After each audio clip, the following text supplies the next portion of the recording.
बिस्मिल्लाहिर्रहमानिर्रहीम, अस्सलाम वालेकुम। कैसे हैं आप लोग सब? उम्मीद करती हूँ आप लोग सब खैर खैरियत से होंगे, हंस रहे मुस्कुरा रहे होंगे। अल्लाह पाक आप सबको इसी तरह हंसता मुस्कुराता रखे, आमीन सुम्मा आमीन।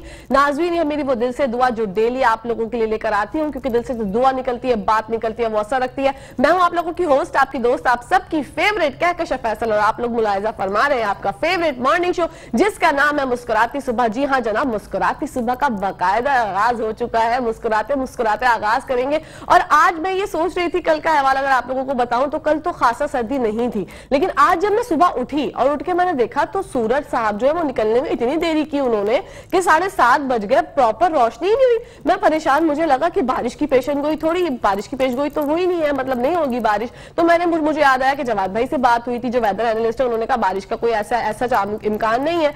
तो फिर मैंने सोचा नहीं, बारिश नहीं होने वाली, क्या चिल हो जाओ। मुझे फिक्र होती है क्योंकि जब मुझे अपने शो पे जाना होता है उससे पहले ये मामला तो होते हैं ना कि अगर लेट हो गई तो फिर क्या होगा, ड्राइवर भाई लेट आए तो फिर क्या होगा। आज मैच भी है पाकिस्तान और न्यूजीलैंड का, 4 या 4:30 बजे तक वनडे है आज मैच। तो उस बारे में भी आज बात करेंगे, उनसे पूछेंगे जो हमारी गेस्ट है उनके बारे में, आप लोगों का जरा उनकी तरफ ध्यान मुतवज्जा करवाना चाहती हूँ। अपनी तो चिट चैट और बातें होती ही रहती है, वो तो रोज मुझे बस मौका चाहिए और आप लोगों से बातें बड़ मेरी शुरू हो जाती है। अब हमारी जो आज की गेस्ट है ना, वो एक बड़ी दिलचस्प खातून है, एक दिलचस्प लड़की है। जब इनसे मेरी मुलाकात हुई मेकअप रूम में तो उन्होंने पहले तो इतनी वार्मली, इतनी प्यार से मुझे वेलकम किया और इतनी मोहब्बत का मतलब इन्होंने मुझे दिखाई अपनी तरफ से मोहब्बत। मैं देखकर ही मैं मेल्ट हो गई। वो कहते हैं ना कि यहाँ मैं पिघल गई। मैंने कहा मैम आप इतनी मोहब्बत से मुझसे पेश आई, इतनी शफकत के साथ पेश आई। इन्होंने जो है कौन सी ऐसी फील्ड है जहां पर अपना लोहा नहीं मनवाया। इनकी स्पोर्ट्स की फील्ड की अगर मैं बात करूं, 1983 से इन्होंने आगाज किया था। वो जमाना जब लोग अपनी बेटियों को इतनी ज्यादा आजादी नहीं दिया करते थे, वो लोग कहते थे कि भाई घर में बैठो, बेटी बाहर जाएगी। और फिर जब हॉकी खेलना और दूसरे दीगर गेम्स खेलना बड़ा मुश्किल होता था उस जमाने में खवातीन के लिए घर से बाहर निकलना ही। लेकिन इन्होंने अपनी सरगर्मियां अंजाम दी और ऐसी अंजाम दी माशाल्लाह। उनको मतलब उनके हस्बैंड का भी इसमें बहुत किरदार है, लेकिन उनकी फैमिली, उनके पेरेंट्स का बहुत अहम किरदार है। तो इस सब के बारे में जानेंगे, उनसे बात करेंगे। मैडम ब्लैक बेल्ट भी है, तो जरा इसमें भी जरा पूछेंगे कि कितने लोगों को मारा, कितने लोग पिटे। और आपको तो छेड़ते हुए लड़कियां, मतलब लड़के जो होते हैं खासा ऐसे शरीर होते हैं, कभी कभी ऐसी कोई बात कर देते हैं तो कितने लड़के जो है मैडम से कुटाई खा चुके हैं, बढ़ते हैं। और आपकी मुलाकात करवाते हैं मिसेस माहिया मोइन से, जो कि स्पोर्ट्स ऑर्गेनाइजर है। अस्सलाम वालेकुम, कैसी है मैम? मैं बिल्कुल ठीक ठाक, आप खैरियत से? मैं खैरियत से, अल्हम्दुलिल्लाह माशाल्लाह, दैट्स वेरी गुड। मैम बताइएगा आगाज कब से हुआ? 1983 से आगाज हुआ था?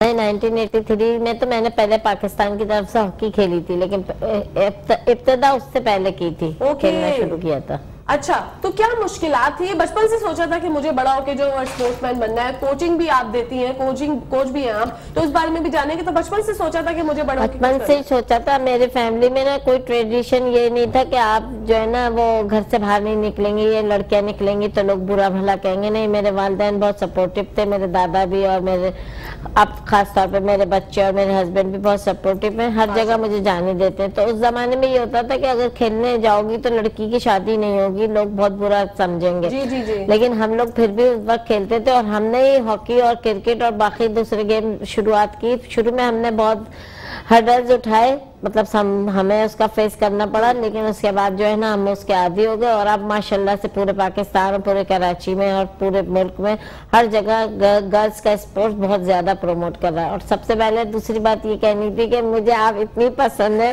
सीरियसली, कि जब मेरी गुड़िया देखती थी ना मैं कहती थी ये खातून तो बड़ी टेढ़ी है, लेकिन इनकी आवाज कितनी अच्छी। चलो मैंने इनको पास कर दिया। थैंक यू सो मच, बहुत प्यारी आवाज। आपने पास कर दिया तो फिर पास ही पास है, अल्हम्दुलिल्लाह। अच्छा, तो आपका सफर का आपने जब से किया, जिंदगी में बहुत सी मुश्किलात आई होंगी, बहुत से मुश्किल फेजेस देखे होंगे आपने। जब आप हमारे माशरे की तो एक्सेप्टेंस ही नहीं ना खवातीन को। अब तो अल्हम्दुलिल्लाह मर्दों के शाना बशाना हम लोग काम करते हैं, लेकिन उस जमाने में जब आप हॉकी से खेलती होंगी, क्रिकेट खेलती होंगी, तो क्या हॉकी वगैरह छुपा के लेके जाती थी घर? जी बिल्कुल छुपा के ले जाते थे, क्योंकि लोग उस जमाने में ट्रांसपोर्ट तो थी हम लोगों के पास, सबके पास गाड़ियां वगैरह थी, लेकिन हम लोग ना सारी फ्रेंड्स मिलके जाते थे। तो आधी से ज्यादा मेरे घर पे आती थी, फिर हम सब एक दूसरे को लेके जाते थे। लेकिन सब अपने घर से हॉकियां जो लाती थी वो किसी चीज में लपेट के लाती थी, हम भी लपेट के जाते थे, ताकि जो है ना वो कोई ये नहीं देखे कि भाई लड़की हॉकी खेल रही है। हाँ। तो फिर हम अपनी हमने वैन लगाई हुई थी जो सबको पिक करती थी, लेकिन फिर भी घर से निकलते हुए थोड़ा फासला तो होता है। कभी कभी बसों में भी जाते थे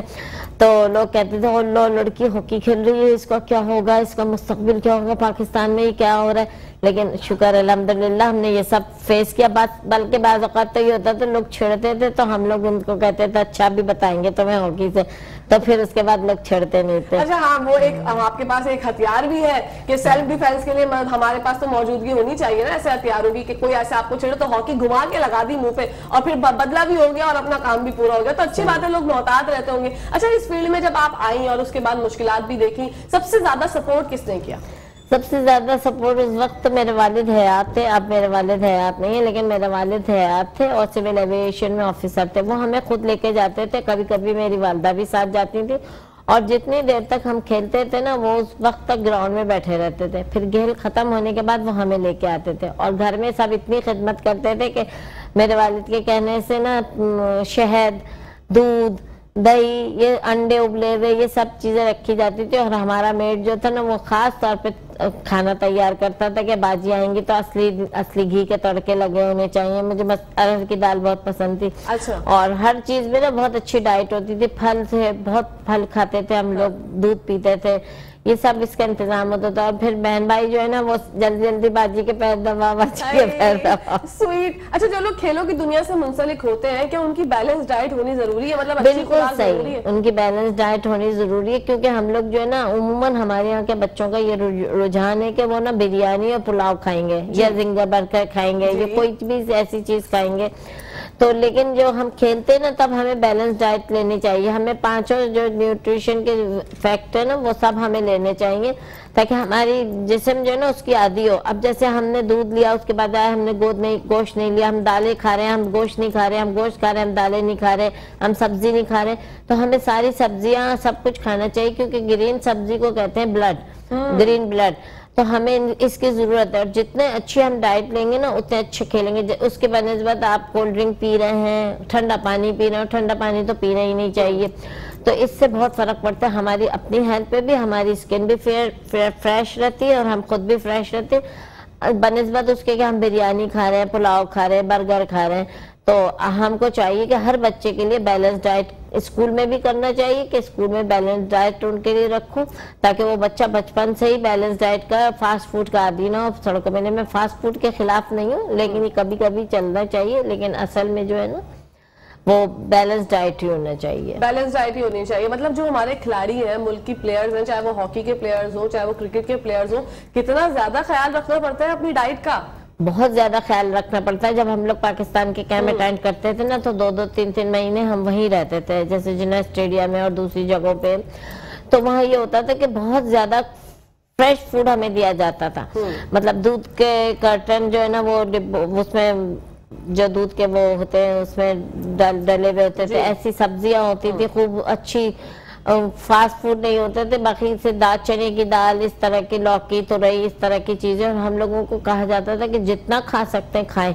और उबले हुए अंडे होते थे, तले हुए अंडे भी, कि आप उबले हुए अंडे 4 खाना चाहे 4 खा लें, तले हुए 2 खाना खाएं। मतलब ये कि डाइट पे बहुत वो कंसंट्रेट करते थे, क्योंकि सुबह भी, मॉर्निंग में भी ट्रेनिंग होती थी फजर के बाद, और उसके बाद इवनिंग में होती थी। तो वो इस तरह की डाइट देते थे कि हम शाम तक बिल्कुल फ्रेश रहें, और दोपहर में सोने का टाइम होता था। और पॉजिटिव थिंकिंग के साथ वो कहते थे आप नमाज पढ़ें, आप अगर रोजे का टाइम है तो आप रोजे रखें, मतलब अपनी इबादत का भी ख्याल करें।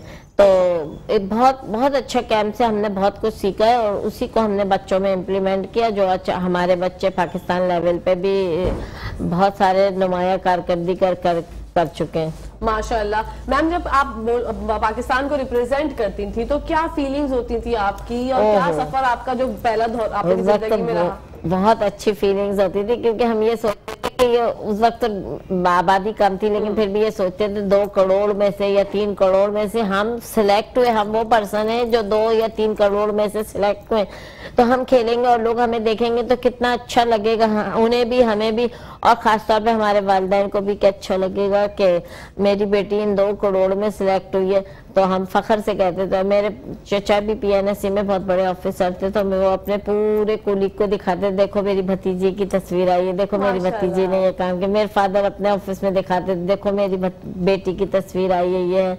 तो घर वालों को भी बहुत खुशी होती थी और हमें भी खुशी होती थी। अच्छा, एज अ कोच मैम, अब आप कोचिंग भी देती हैं, कोच हैं आप, ये बताइए एज अ कोच किन किन चीजों का ख्याल रखना चाहिए, अपने प्लेयर्स को किस तरह से सिखाना चाहिए कि वो सब चीजों का ख्याल रखे, एक बेहतरीन प्लेयर बन सकते हैं? सबसे बड़ी बात, सबसे मेन बात यही है कि हम बच्चों को ना कहते हैं चलो भाई बच्चों खेलो, अच्छा बच्चे भाग दौड़ के अपनी पसंद की चीज उठाना, फेंकना, मारना, ये सब करते हैं, लेकिन एक प्रॉपर कोचिंग अलग होती है। उस प्रॉपर कोचिंग के लिए हमें उसके सारे कंपोनेंट जो है ना वो सब, स्टेमिना, स्ट्रेंथ, फ्लेक्सिबिलिटी, एंड्योरेंस, ये सब चीजें हमें देखनी पड़ती है। उसके लिए मैं बच्चे को बचपन से ही तैयार किया जाता है।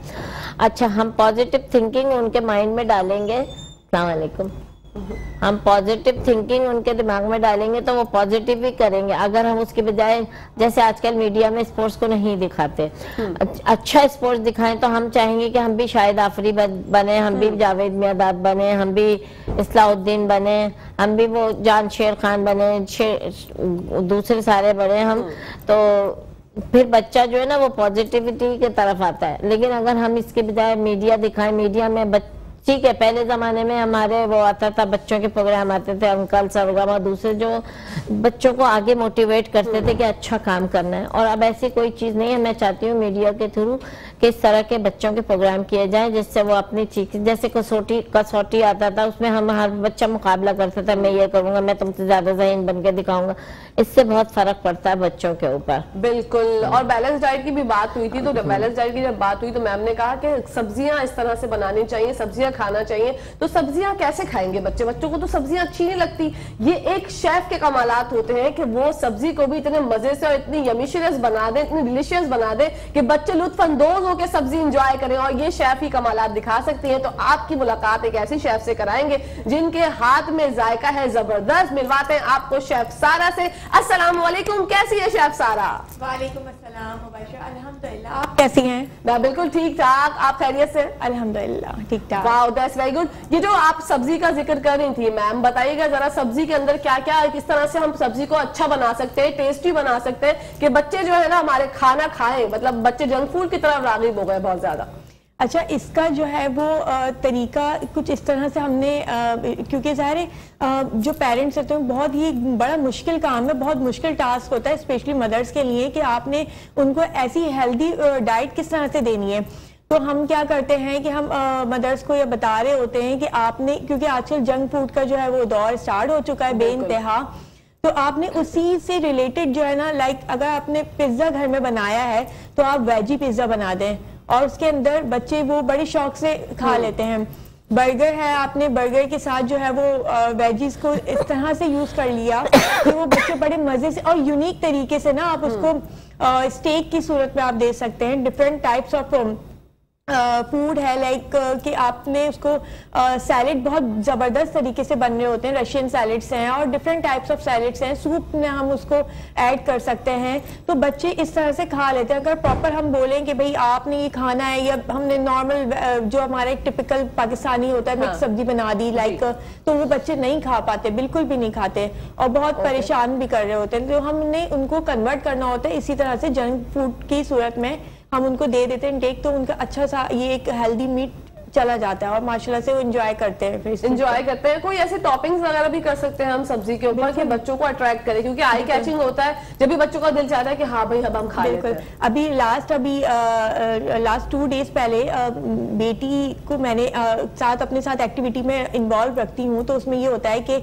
हमने जो है वो एक बैम्बू स्टिक्स होती हैं जिसमें हम चिकन हम फ्राई करके और वो देते हैं। तो हमने क्या किया, मैंने स्पेशली क्या किया कि उनकी जो बहुत अच्छी वेदर के हिसाब से जो वेजीज आ रही हैं बहुत अच्छी होती हैं और टेस्ट वाइज भी बड़ा, तो मैंने उनके पीसेस कट करवाए और उस बैम्बू में जो है ना चिकन के बाद एक piece of different type of veggies add करके, तो वो एक बड़ा कलरफुल सी एक स्टिक बन गई ना। हाँ। तो चिकन भी 1 बाइट में आप चिकन आपने ले लिया, 1 बाइट में वेजी ले ली, 1 बाइट आपने जो है वो इसी तरह से फ्रूट्स के साथ भी हम इसको इंक्लूड कर देते हैं कि हम 1 बाइट हमने कोई पैनकेक उसमें कटिंग करके ऐड कर दिया, देन उसमें बनाना हो गया, अदर कोई भी इस तरह के फ्रूट्स जो है वो ग्रेप्स हो गए, तो वो बड़ा इंजॉय करते हैं बच्चे। वो स्टिक साथ में होती है और खेलते रहते हैं, खाते रहते हैं। तो एक सुकून होता है दिल को कि जी जा रहा है बच्चों के पेट में, ये हेल्दी फूड भी जा रहा है साथ साथ। बिल्कुल, और लंच बॉक्स के लिए मुझे लगता है ये बेहतरीन चीज है, क्योंकि बच्चों को डेली लंच बॉक्स के लिए कुछ ना कुछ चाहिए। बिल्कुल ऐसा ही होता है। उसमें हम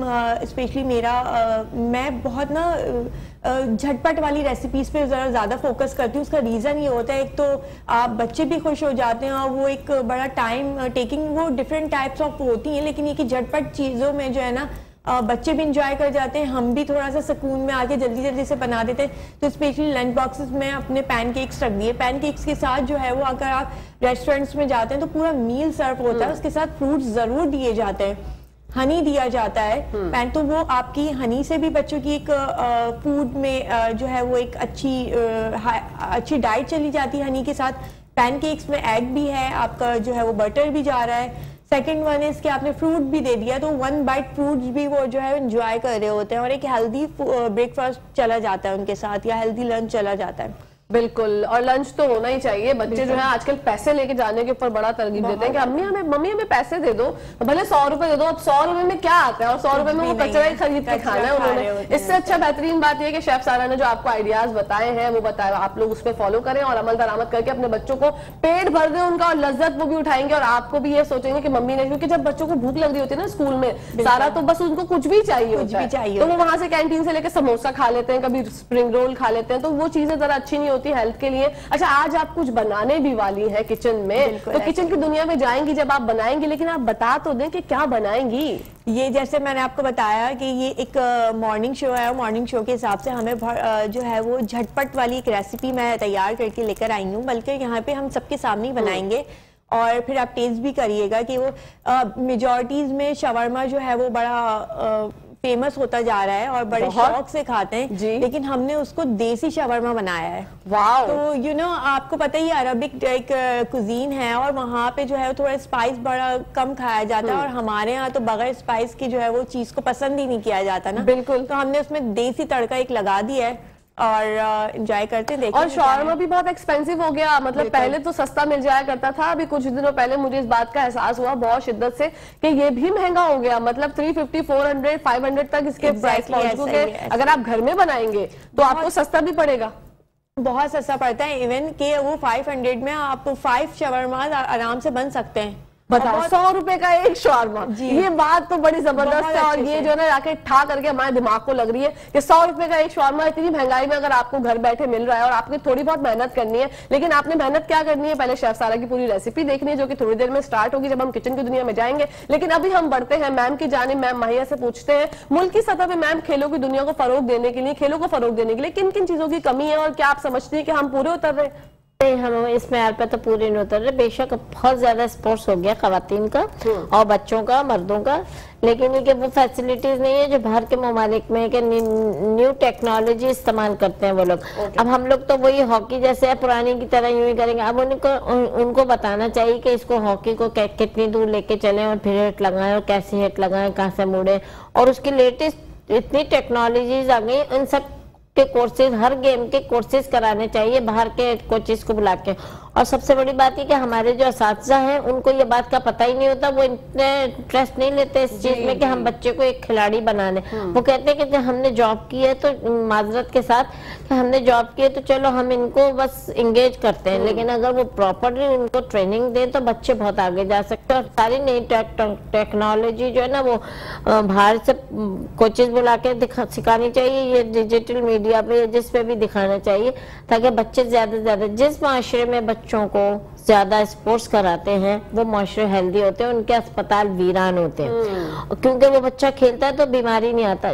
खेलने से इम्यून सिस्टम बहुत स्ट्रांग हो जाता है। देखिए, आप इस छोटी सी मिसाल दे रही हूँ कि अभी कोरोना में पॉश एरियाज में कितना कोरोना आया, और जबकि इधर औरंगी टाउन, नाजमाबाद, नॉर्थ नाजमाबाद में कम है, क्योंकि वहाँ के हर बच्चा जो है ना वो लक्कड़ हजार पत्थर हजम है। तो आप देखेंगे वहाँ ये चीज नहीं पहुंची, मेरे ख्याल से 1 या 2 बहुत मुश्किल से, बाकी इस इलाके में तो बहुत ज्यादा। तो आपका इम्यूनिटी सिस्टम खेलों से मजबूत होता है, पॉजिटिव थिंकिंग से मजबूत होता है। जब आप पॉजिटिव थिंकिंग, खेल जो है वो पॉजिटिव थिंकिंग की तरफ ले जाते हैं। अब मैं अच्छे खिलाड़ी देख रही हूँ तो और प्रोग्राम देख रही हूँ तो मैं सोचूंगी कि मैं भी इन जैसी बनूं या मैं भी इन जैसा बनूं, तो फिर मैं उनकी अच्छी पॉजिटिविटी देखती हूँ कि हम अपने खिलाड़ी की हर अच्छी चीज देखेंगे। देखो ये एजुकेटेड है, कितनी अच्छी उर्दू बोल रहा है, कितनी अच्छी इंग्लिश बोल रहा है, कितनी अच्छी कोई भी लैंग्वेज बोल रहा है, कितना अच्छा इसका एटीट्यूड है लोगों से मिलने का, ये सब बच्चा देखता है कि ये देखो ये खिलाड़ी कितना अच्छा है। अब जैसे फुटबॉल वर्ल्ड कप का हुआ, कितने उससे मुसलमानों की शोहरत हुई कि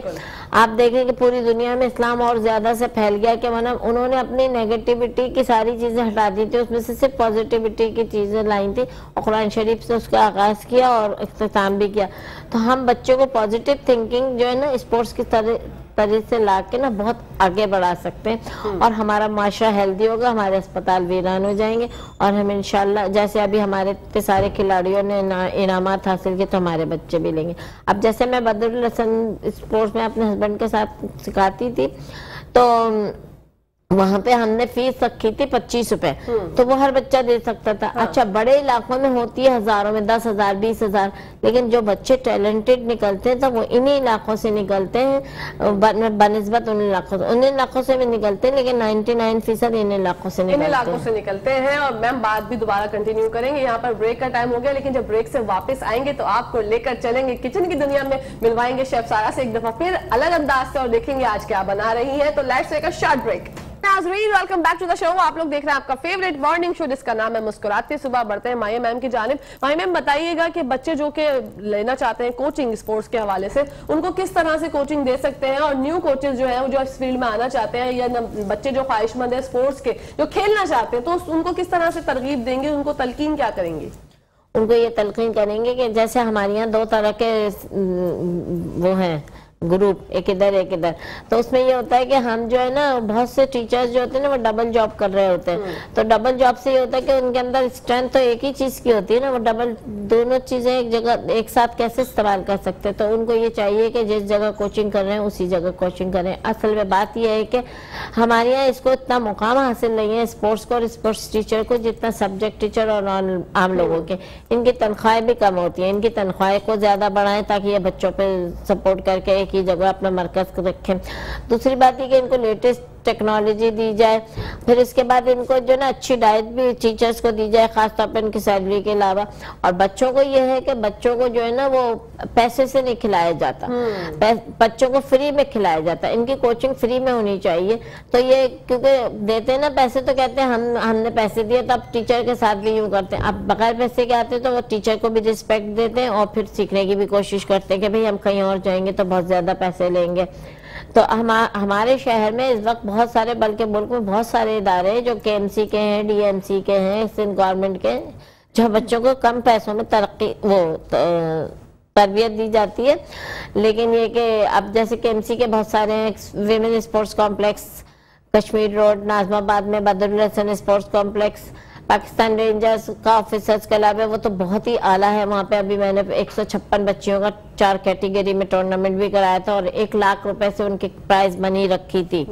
तो अब एक बच्चा अगर जीतता है वो 50,000 लेता है, 40,000 लेता है, 30,000, तो इसके लिए तो बहुत बड़ी बात है। तो हमको जो है ना चाहिए कि हम जो ना जो लोग डोनेट करना चाहते हैं पैसा और चाहते हैं कि स्पोर्ट्स आगे बढ़े, जो सिंसियर है उनको अपने साथ मिलाएं और इस काम को आगे बढ़ाएं। तो जितने ज्यादा हम बच्चों को इनामात देंगे ना वो बच्चे उतनी ज्यादा उसकी तरफ आएंगे। अब आप एक बच्चे को खिला रहे हैं और उसको साथ वाला हार गया, उसको भी इनाम दे रहे हैं और कैश प्राइज भी दे रहे हैं, तो वो दूसरे अपने साथ 10 बच्चे और भी लेके आ जाएगा।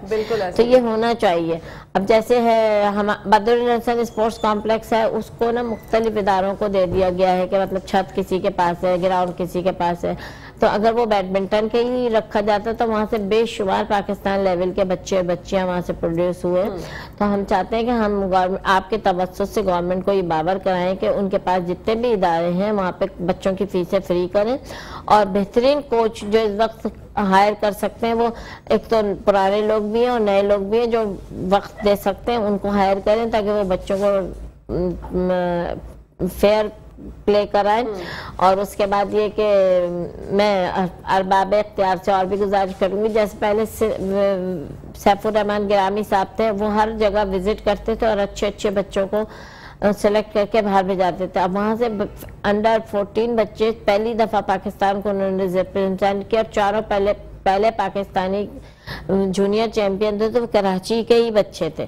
तो इस और उसके बाद भी मेरे बेटे दोनों वो भी पाकिस्तान जूनियर चैंपियन है। इसके अलावा और उस कॉम्प्लेक्स से बहुत बच्चे प्रोड्यूस हुए जो पाकिस्तान लेवल के हैं। आयशा है, आयशा खान है, समा है, बिनिश है, सादिया है, ये और आतिफ सिद्दीकी है, मुशर्रफ इकबाल है। मुशर्रफ इकबाल तो आजकल प्रोड्यूसर बन गया।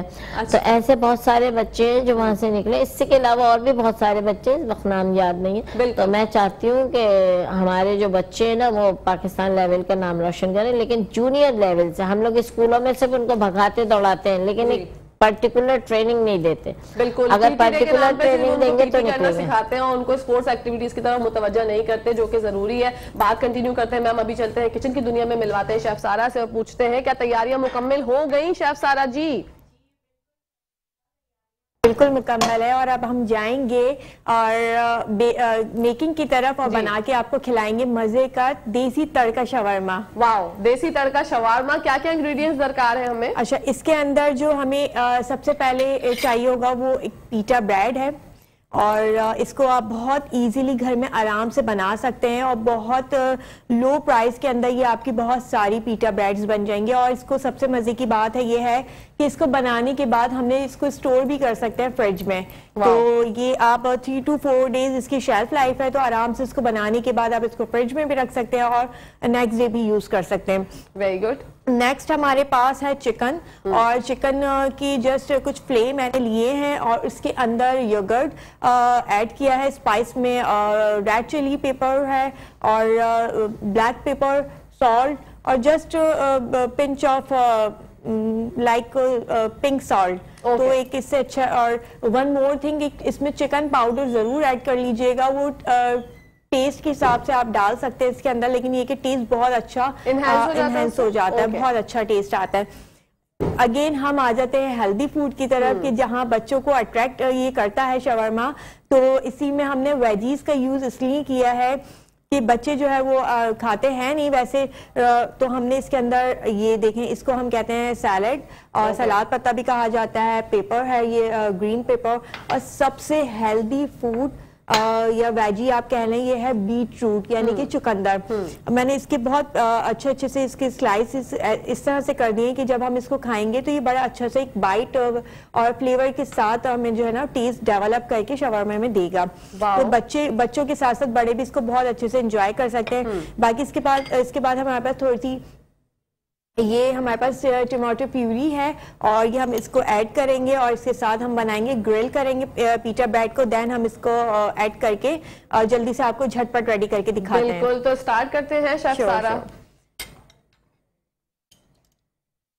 बहुत हमने जो है वो ऑयल जस्ट 1 टेबल स्पून हमने इसमें ऐड करा है ताकि बहुत ज़्यादा जो है वो ऑयली ना हो। और हमने अपनी चिकन की फ्ले को इसके अंदर कर देना। ये एक्चुअली ना आपने चिकन जो है वो जल्दी से नहीं करनी है, इसको एटलीस्ट हाफ आवर के लिए जो है मैरिनेशन टाइम देना है ताकि ये अच्छे से ना जूसी हो जाए और इसका जो टेस्ट है वो स्पाइसेस का वो अंदर ऐड हो जाए बहुत आराम से ना, और टेस्ट बड़ा मजे का हो जाता है। अगर हम इसको 15 to 10 मिनट्स भी करते हैं वो बन तो जाता है, लेकिन चिकन का जो एक फ्लेवर एक टेस्ट है वो नहीं आ पाता। Okay, very good. ये आवाजें कितनी अच्छी लगती हैं, चिकन की जो बनते हुए पकते हुए आवाजें आती हैं। वाह वाह, सुभान अल्लाह, वेरी नाइस।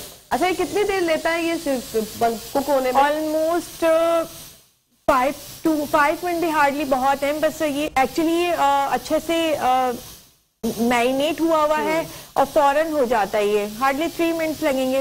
ओके, हाँ, चिकन तो वैसे भी स्टीम में भी हो जाती है। बिल्कुल ऐसा ही है। और फिर जब इसके अंदर योगर्ट है तो वैसे इतना सॉफ्ट हो जाता है योगर्ट के साथ चिकन, तो अच्छे से मैरिनेट भी हुआ है। योगर्ट का इस्तेमाल इसलिए क्या कि जूसी हो जाए, चिकन जूसी भी हो जाए और सॉफ्ट भी रहे थोड़ा। ओके, तो ये सॉफ्ट भी है तो इसलिए जल्दी से हो जाता है ये। अच्छा, शेफ जो होते हैं ना उनकी कोई ना कोई एक हिडन की होती है जो कि हर चीज में, हर डिश में, हर रेसिपी में होती है। तो शेफ सारा, आपकी इसमें जो हिडन की है वो आप क्या बताना चाहेंगी?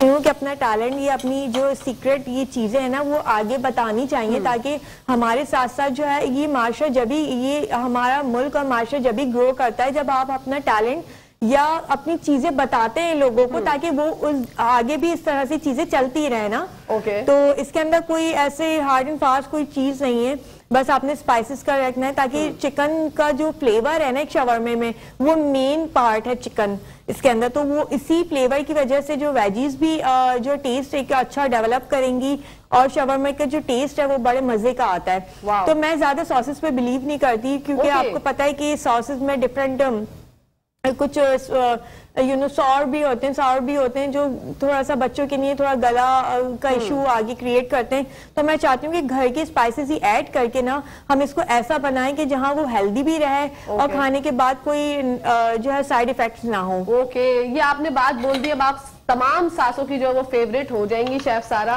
कि शेफ सारा कह रही हैं कि मैं जो है फोकस करती हूँ कि बच्चों के गले वगैरह ना खराब हो। अब सासू माँ जो देख रही होंगी सब बहुओं के लिए एक मुश्किल मिशन हो जाएगा कि शेफ सारा ने जो बातें बताई हैं उनको फॉलो करो और इस तरह से पकाओ। देखो ऐसे भी बनते हैं खाने। वाओ। वैसे टू बी ऑनेस्ट क्या इसमें ना मजे की बात यह है कि जो मेरी मदर इन लॉ थी वो जब तक वो हयात थी ना हमने कभी ये पैकेट्स के जो स्पाइसेस हैं वो यूज नहीं करे।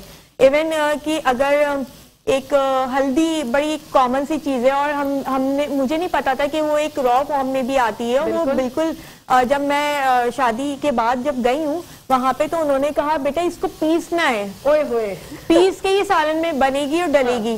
तो आई वॉज शॉक कि यार ये क्या सीन है, मतलब ये सब भी होता है कि हल्दी भी पीसी जाती है और फिर वो डलती है सालन बनाने में। तो उस वक्त तो वो बड़ा मैं रोई भी थी कि ये तो एक एक चीज है। इवन लाल मिर्च जो होती है रेड पेपर जो है वो उसका भी उनका था कि इनको आपने पहले ड्राई करना है, देन इसको फिर आपने वो सिल आती थी उस पे पीसते थे, तो वो सारा सिस्टम होता था। बिल्कुल ऐसा ही है, सिल पे पीसने की तो क्या ही मजेदार होती है। आज तक जो मेरी दादी नानियां जो है मुझे उनकी बात याद आती है कि सिल पे पीसी हुई चटनी, लाल चटनी, हरी चटनी, उसकी लज्जत ही अलग। और शेफ सारा एक खुशखबरी आप लोगों को बता दूं कि शेफ सारा डेली होंगी हमारे साथ, किचन सेगमेंट ज्वाइन कर चुकी है माशाल्लाह। और डेली आप सीखेंगे बहुत कुछ और मैं भी बहुत कुछ सीखूंगी क्योंकि इनकी एक्सपर्टीज है भाई। ये हमसे सीख ले, हम इनसे सीख ले, इस तरह ये चलता है। और कभी भी कोई चीज एडमिट करने में मैं समझती हूँ कोई बुराई नहीं है। किचन में जो कैमरे के पीछे लोग बैठे हुए हैं, मंसूर भाई का ये जुमला है जो कि मैं आप लोगों को बता रही हूँ कि हम सबको जो है लज्जत से भरपूर खाने को भी मिलेंगे, टेस्ट करने को मिलेंगे शेफ सारा की बदौलत। तो देखिए अल्लाह पाक इस तरह से चीजें जोड़ देते हैं कि हम सब जो है वो लुत्फ अंदोज होंगे। आप लोग भी सीख सकते हैं। आज शवारमा बनाना सिखा रही है, कल क्या बनाना सिखाएंगी वो उनसे पूछेंगे। शेफ सारा कहाँ तक पहुंची हमारी शवारमा की? बस जी ऑलमोस्ट कहकशा ये हमारी चिकन जो है वो डन हो चुकी है। और अच्छा हमने इसके साथ साथ जो इस पैन के अंदर चिकन का एक जो टेस्ट है और जो स्पाइसेस इसके अंदर ऐड हो गए, तो मैं चाहती हूँ कि मैं इसी पिटा ब्रेड को इसी के अंदर जो है वो ग्रिल कर दूं। हल्का सा इस पर टेक्सचर आ जाएगा ग्रिल का। तो वो एक लाइन जो आती है ना वो बड़े मजे की लगती हैं। हाँ। और वो चिकन का जो थोड़ा बहुत मसाला होगा वो भी इस पे लग जाएगा तो फिर लज्जत से भरपूर हो जाएगा। वाह वाह शेफ सारा। हम जो है वो इसी जो स्पाइसेस इसी मसाले को यूटिलाइज करेंगे। हम इसको साफ करके या वॉश करने के बाद हम यूज नहीं करेंगे। ये देसी वाला नाम ना मैंने इसलिए दिया है कि प्रॉपर देसी है ये जो आप देख रही हैं ना ये अब आप देखें अगर ये इस तरह के फॉर्म में आप देख रही हैं तो बड़े मजे का एक स्टेज जो है वो लगा हुआ है। भाई हम भी देसी हैं तो हमारा शवारमा भी देसी होगा। हमें यो बनने की तो आदत है नहीं। हम भी देसी है, हमारा शवारमा भी देसी। हम कभी हम डेफिनेटली क्या कहते हैं हम कभी यो वाला भी करवाएंगे। हाँ। कुछ ना कुछ जो है वो रेसिपी हम करवाएंगे। लेकिन अभी जो हमारा एक प्रॉपर एक ट्रेडिशनल देसी तड़का है ना वो बन रहा है। ये बहुत अच्छी बात है। और तमाम जो खवातीन हमें देख रही हैं जो कि चाहती हैं कि बाहर से खरीद के शवारमा यार बहुत महंगा भी पड़ता है और घर में बनाएंगी तो आपको मजा आ जाएगा। और यो वाली चीजें भी जो है वो शेफ सारा बताना सिखाएंगी। इस बात पे हनी भाई बहुत लुत्फ अंदोज हो रहे हैं। उनका जो है वो डांस निकल कर आ रहा है तो अच्छी बात है। सब खुश है, माहौल में खुशी है, इससे अच्छी और क्या बात है। अल्लाह पाक हम सबको खुश रखे और हमारी जो खुशियां हैं 2023 में इसको दोबारा कर दे। आमीन सुम्मा आमीन। जी शेफ सारा कहाँ तक पहुंचे हम? अब आप ये देख रहे हैं कितना प्यारा सा टेक्सचर आया है पीटा ब्रेड का। वाओ। तो ये एक बड़े मजे का हो जाता है और इससे जरा प्रेजेंटेशन निकलती है। बिल्कुल। और प्रेजेंटेशन तो बहुत अहमियत के काबिल है भाई। जब तक आंखें नहीं देखेंगी, आंखें सबसे पहले खाती हैं उसके बाद आप टेस्ट करते हैं। तो आई कैचिंग होगा तो सबसे अच्छी बात हो जाएगी रेसिपी के लिए। जी हमारा ऑलमोस्ट बस इसको अब असेंबल करना है और देन ये रेडी हो जाएगा। ठीक है। अच्छा किचन में हाइजीन कितनी इंपॉर्टेंस रखती है? कहकशा हाइजीन तो किचन में ही बल्कि आपकी अपनी पूरी लाइफ में भी बड़ी इम्पोर्टेंट रोल प्ले करती है। आप सबसे पहले तो ना आपने जो है वो अपने इन खूबसूरत हाथों का अच्छे से जो है वो वॉश करना होता है, और वॉश करने के बाद किचन में तो इसके बगैर मुझे लगता है कि मैंने मेजॉरिटी इसको पता है ये भी कहते हैं सुना है कि जितना गंदा होता है उतना लजीज होता है, यू नो। और हमारा तो मैं उस वक्त जब मैं सम टाइम मैं किसी एक शो में गई थी और वहां पे एक थी लेडी, अच्छा, तो उनका डायलॉग था जब किसी होस्ट ने उनसे पूछा कि जी हाइजीन से इससे रिलेटेड क्या एक होना चाहिए, तो जब उन्होंने मेरे सामने ये बात कही गई तो वो बेसिकली होम शेफ थी। तो जब उन्होंने ये बात कही कि जितना गंदा जितना गलीज उतना लजीज, तो आई वाज शॉक कि यार मतलब आप खाने के टाइम पे जो है वो इस तरह की बात हो रही है। और मुझे बड़ा पर्सनली जो हम एक पूरी प्रॉपर ट्रेनिंग लेते हैं, हम क्लासेस लेते हैं, और जब यहाँ पे आ जाती है हाइजीन की बात तो सबसे पहले तो हमें अपने हाइजीन हमें इतना ज्यादा सिखाया जाता है, स्पेशली हमारी क्लासेस होती थी हाइजीन की, कि यार आपने सबसे पहले तो इस चीज पे फोकस करना है। आपके नेल्स जो है वो बड़े ना हो, आपकी जो है वो फिंगर्स में जो है कोई ऐसी रिंग्स या कोई ऐसी चीजें ना हो लाइक कि जहाँ पे बैक्टीरिया जो है वो डेवलप हो या जन्म ले, या उस बैक्टीरिया की वजह से आपके खाना डिस्टर्ब हो जाए। बिल्कुल, तो हाइजीन तो बहुत ज्यादा जरूरी है। तो इसलिए आप देख सकती हैं कि no rings, no nail paints, no जो है वो बहुत अच्छी हमारा बात है, बहुत जबरदस्त। अच्छा, बहुत सी शेफ्स जो है वो ग्लव्स पहन के भी करती हैं, बिल्कुल पहनती हैं, लेकिन वो प्रॉब्लम हो जाती है ग्लव्स से बहुत ज्यादा वो मतलब स्वेटिंग हो जाती है, हाथों में नहीं प्रॉब्लम होती है, मसला होता है। ठीक है जी, हमने अब जल्दी से वो करना है। जी जी बिल्कुल कीजिए, क्योंकि हमारे पास टाइम कम होता है और मुकाबला बहुत ही सख्त होता है भाई। बस ये हमने चिकन के जो है पीसेस हैं, ठीक है, और हमने इसको जल्दी से कटिंग करनी है। वाओ, अरोमा बहुत अच्छा आ रहा है माशाल्लाह। अच्छा कहकशा, इसके अंदर एक मजे की चीज ये है कि आप ना ये चिकन जो है वो बना के इसको स्टोर भी कर सकते हैं ना, ठीक है, इस तरह से। और आपने जल्दी से अगर बच्चे जो है वो स्कूल गोइंग है और आपने स्कूल में जो है वो लंच देना है, तो पीटा ब्रेड तो ऑलरेडी आपके पास मौजूद है, ठीक है, आपने बना के स्टोर कर दिया फ्रिज में। और हमने जो है वो चिकन भी इसी तरह से स्टोर कर सकते हैं 1 और 2 डेज फॉर लंच। तो आपने जल्दी से झटपट लंच रेडी किया, और ये पीटा ब्रेड के अंदर जो है वो प्यूरी या सॉस, केचप है, मेयोनीज है, ये आपने डाला और ये वेजीज जल्दी से ऐड करी। ओके, और इसके बाद आपने ये तमाम वेजीज डाली। वाओ, देन पेपर, स्क्रीन पे देखें क्या कलर्स दिख रहे हैं माशाल्लाह, वेरी नाइस। ये आपने ऐड किया, और लास्ट वन हमने बस इसको हल्का सा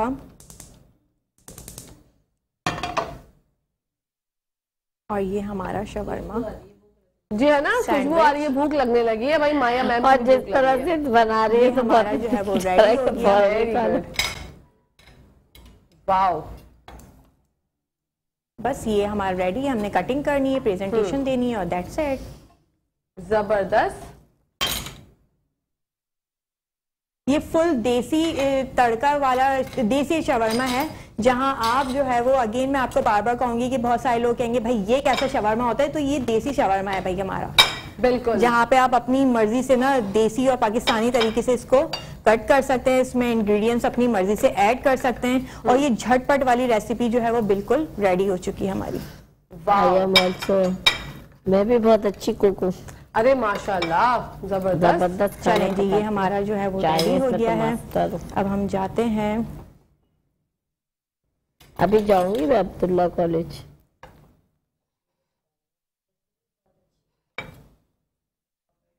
वाओ, शेफ सारा जबरदस्त हो गया। ये कटिंग आप जिस भी अंदाज से कर सकते हैं, जिस तरह से चाहें। बिल्कुल बिल्कुल, आप चाहे इसको शवरमा रोल की तरह आप इसको कट कर सकते हैं, आप चाहें तो आप इसको सैंडविच रोल की तरह सैंडविच कटिंग कर सकते हैं। ये अपने ऊपर डिपेंड करता है कि आपने इसको खाना और ये कैसे आपका है। बच्चा किस तरह से जो है वो एंजॉय करना चाहता है, हमारे- किस तरह से अच्छा लगता है उसको, किस शेप में, ठीक है। एक्चुअली ना बच्चों की नहीं, अगर आप रोल स्टाइल में बनाते हैं ना तो वो बच्चे कैरी नहीं कर पाते, हैंडल नहीं कर पाते, उसमें वेजीज जो है वो समटाइम निकल जाती हैं, गिर जाती हैं।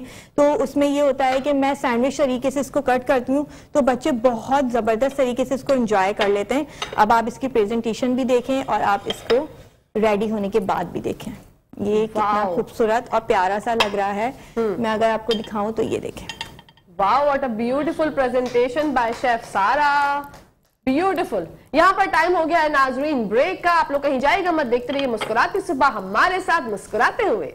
नाजरीन welcome back to the show, आप लोग देख रहे हैं आपका फेवरेट मॉर्निंग जिसका नाम है मुस्कुराती सुबह। शेफ सारा ने रेसिपी कंप्लीट कर ली है, उनसे भी बात करेंगे एंड में। हम अभी बढ़ते हैं माया मैम की जानिब। माया मैम मुझे बताइएगा कि हम लोग अपने मुल्क में अपने खेलों की दुनिया को फरोग देने के लिए क्या क्या कोशिशें कर सकते हैं इनफरादी तौर पे?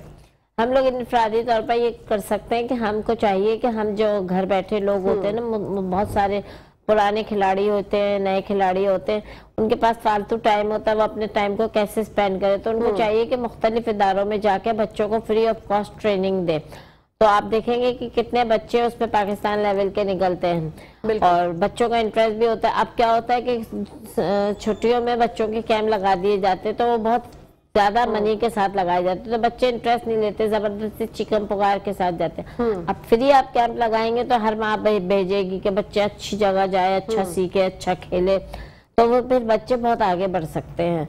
और इसके अलावा उनको लेटेस्ट इक्विपमेंट देना चाहिए। हमारे यहाँ क्या है कि सामान नहीं होता, बच्चा खेलने तो जाता है, उसके पास बैडमिंटन रैकेट नहीं होते, शटल कॉक नहीं होता, क्रिकेट का सामान नहीं होता। अब एक बच्चे से कहा हमने कि क्रिकेट का सामान ले लो, तो 10,000 की तो उसकी किट आ रही है, माँ बाप चखते हैं। तो उनको सामान देना चाहिए ताकि वो उसके साथ प्रॉपर शूज के साथ सब चीजों के साथ प्रॉपर वो खेल सकें। बिल्कुल, जैसे अब्दुल्ला कॉलेज की प्रिंसिपल करती हैं कि वो अपने पास से सब कुछ देती हैं, पहले वाली भी अब भी सब लोग। तो उससे क्या होता है कि बच्चों में बहुत ज्यादा शौक पैदा होता है कि हमें तो ये चीजें भी मिल रही हैं, हमें इनामात भी मिल रहे हैं, हमें सब कुछ मिल रहा है, तो खेल बहुत आगे बढ़ सकता है। अच्छा, मेरी दोस्त शाइस्ता और दूसरी कौसर, ये सब दोस्त हैं ना, ये सब भी यही कहती हैं कि बच्चों को ना फ्री ऑफ कॉस्ट जो घर बैठे लोग हैं ना वो खुद सिखाएं, बल्कि पैसे दें उन बच्चों को सीखने के लिए, तो बच्चे बहुत तेजी से आगे बढ़ेंगे। बिल्कुल। जो बेटियों के वालिदैन हैं अपनी बेटियों को किस तरह से तरगीब दें कि वो अब अगर स्पोर्ट्स में आना चाहती हैं, बहुत से लोग मना कर देते हैं कि कहते हैं नहीं भाई नहीं अभी मत जाओ, स्पोर्ट्स की तरफ नहीं जाओ। कोई भी फील्ड में, किसी भी फील्ड में अगर बच्चियां जाना चाहती हैं, खासतौर पर रिश्तेदार हमारे माशरे में जीने ही नहीं देते, अगर वो ये स्टेप लेती भी है, वालिदैन मान भी जाते हैं, तो वो इतने ज्यादा जो कहते हैं ना पत्थर और राहों में रोड़े अटका देते हैं कि प्रॉब्लम हो जाती है। तो आप क्या कहना चाहेंगे उन बच्चों? मैं ये कहना चाहती हूँ कि बच्चियों में बहुत पोटेंशियल होता है, वो मैट्रिक और इंटर के बाद तक तो खेलती रहती हैं, उसके बाद जब वो घर बैठती हैं तो माँ बाप कहते हैं अब तुम्हें हम इंस्टीट्यूट में नहीं जाने देंगे और अकेले नहीं जाने देंगे। तो माँ बाप को चाहिए कि उनके साथ साथ निकले ताकि वो आयदी माएँ भी बने।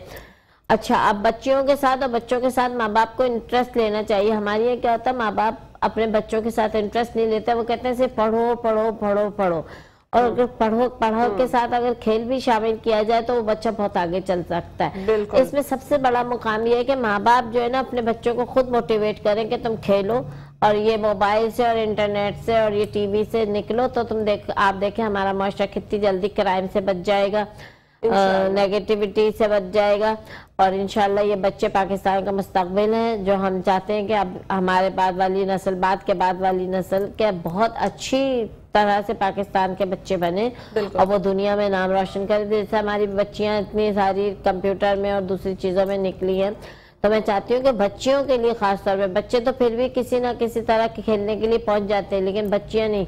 तो ये मैं कहना चाहती हूँ कि हर माँ बाप अपनी बच्ची को साथ दे ताकि वो खेले, और खेलने के साथ उसमें पॉजिटिविटी आएगी और वो बहुत अच्छी तरह से आगे बढ़ के माशरे के एक फाल माँ और एक फाल बहन और एक फाल बच्ची बनेगी। बिल्कुल। तो लड़कियों के लिए खेल जरूरी है। क्या समझती हैं, एक स्पोर्ट्स वुमेन जो है एक अच्छी माँ बन सकती है? एक स्पोर्ट्स में मैंने एक बहुत अच्छी माँ बन सकती है। आप मेरी मिसाल ले ले, माशाल्लाह से मेरे दो हेल्दी बच्चे हैं, दोनों बैडमिंटन जूनियर चैंपियन है, मैकेनिकल इंजीनियर हैं, और वो अभी भी बच्चों को, बहुत अच्छे बच्चों को फ्री ऑफ कॉस्ट जगह जगह जाके सिखा देते हैं। ऐसे मेरे हस्बैंड है मोहम्मद मोइनुद्दीन, ये बैडमिंटन के सेक्रेटरी हैं कराची के। माशाल्लाह। तो ये बहुत, हम लोग जो है ना बच्चियों के लिए बहुत काम करते हैं, हम बच्चियों को अपने साथ लेके भी जाते हैं, खिलाते भी। जो माँ बाप कहता है कि हम नहीं भेजेंगे तो हम उनको खुद ले जाते हैं, और वो बच्चियां बहुत हैं अच्छे। जैसे अब मेरे सिखाई हुई बच्ची आलिया सेफ गेम में वो पाकिस्तान से बाहर मलेशिया गई है, एक आयशा सेफ गेम में गई है, दूसरी आयशा टेबल टेनिस में बैंक में है। मतलब ऐसे बहुत सारी लड़कियां जो है ना वो बहुत आगे निकल गई, लेकिन वजह ये थी कि उनके माँ बाप उनके साथ थे इसलिए, और जिनके माँ बाप उनके साथ नहीं थे वो तो जूनियर लेवल पे ही गायब हो गई। तो माँ बाप अगर साथ दें, और खास तौर पे भाई, क्योंकि भाई ज्यादा शोर करते हैं कि हमारा फलाना दोस्त ये कह रहा है, हमारा फलाना दोस्त ये कह रहा है, उनको बहुत फिक्र होती है। भाइयों को और वालिद को मोटिवेट करना चाहिए। माँ तो बेचारी माँ ही होती है सीधी सादी, तो वो तो अपने जाहिर हस्बैंड की और बेटे की सुनेगी। तो माँ को भी, बाप को भी और बेटे को भी चाहिए कि वो जो है ना अपनी बहन का साथ दे, चाहे कन्वेंस की सूरत में उसको पैसे दे, चाहे जाके उसके साथ जाए, लेकिन उसको खेल में डाले। आप देखेंगे जितनी ज्यादा लड़कियां पाकिस्तान में खेलों में आएंगी, आप देखिएगा हमारा माशरा उतनी ही जल्दी अच्छा हो जाएगा और स्टेबल हो जाएगा और क्राइम की रेट बिल्कुल खत्म हो जाएगी इंशाल्लाह। अच्छा मैम, ये जो आप बता रही थी, मेकर रूम में बात हो रही थी हमारी कि आपने कहा कि अब जैसे आज मैच है, अब हमारे स्टूडियो के अतराफ में, हमारे चैनल के अतराफ में सब जगह जो है वो ट्रैफिक जैम हो जाता है। आपके पास इसका कोई हल है तो जरा शेयर। मेरे पास इसका एक हल है, छोटा मुंह बड़ी बात, लेकिन ये तो क्रिकेट वालों को पता होना चाहिए कि हम जो है ना एक मैच देखने के लिए आवाम को खुश करने के लिए बुला रहे हैं, दूसरी तरफ हम क्या कर रहे हैं कि आवाम के मुंह से गालियां निकाल रहे हैं। वो किस सूरत में, मैं माजरत के साथ, वो इस सूरत में कि आप ट्रैफिक बंद कर देते थे, आप गुरु मंदिर वो हसन स्क्वायर से एक ब्रिज क्रॉस करने में 2-2 घंटे लगते हैं। तो अगर आप इसको ये करें कि आप एक सड़क तो बंद कर सकते हैं कि यहाँ से तो बम जा रहा है, तो दूसरी सड़क क्यों खोलते हैं भाई?